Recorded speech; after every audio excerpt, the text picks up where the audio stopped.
అడవి మధ్యలో ఉన్న చిన్న అందమైన ఎనిమల్ టౌన్. కొత్త ఉదయం నవ్వులతో మొదలైంది. ఆ టౌన్లో అందరికీ ఇష్టమైన ప్రిన్సిపల్ టైగర్ రాజా ఎప్పుడూ క్రమంగా ప్రేమగా పిల్లల్ని చూసుకునేవాడు. ప్రతి ఉదయం టైగర్ రాజా పెద్ద బెల్ మోగిస్తూ స్కూల్ టైం అయింది పిల్లలు అని పిలిచేవాడు.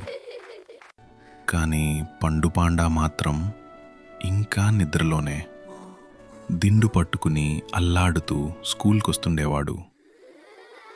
క్లాస్ మొదలయ్యేలోపే పండు నేలపై పడుకుని మళ్ళీ నిద్రపోయాడు. చూసిన పిల్లలందరూ నవ్వేశారు. ఇదిలా ఉండగా బన్నీ రాణి టౌన్ అంతా పరిగెత్తుతూ లేఖలు అందరికీ చక్కగా పంపిస్తోంది. కిచెన్లో అప్పుడు ఏనుగు పెద్ద ప్యాన్ కేక్లు తీపి లడ్డూలు చేస్తూ టౌన్ మొత్తం రుచికరమైన వాసంతో నింపేశాడు. ఒక్కసారిగా అప్పుడు పెద్దగా తుమ్మాడు.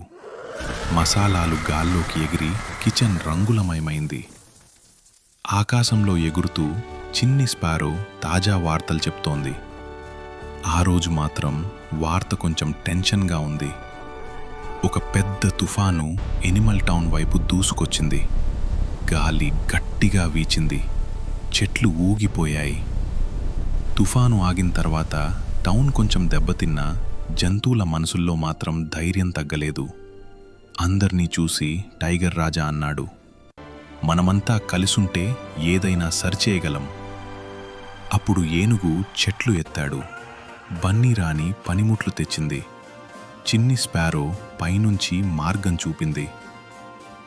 పండు పాండా కూడా నిద్రను జయించి సహాయం చేశాడు. కొద్దిసేపట్లోనే ఎనిమల్ టౌన్ మళ్ళీ అందంగా మారింది. అందరి కష్టంతో టౌన్ కొత్తగా మెరిసిపోయింది.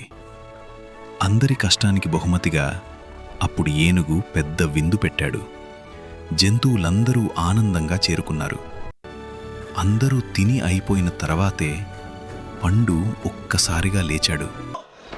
అయ్యో, నా లడ్డూలెక్కడా అని ఆశ్చర్యపడ్డాడు.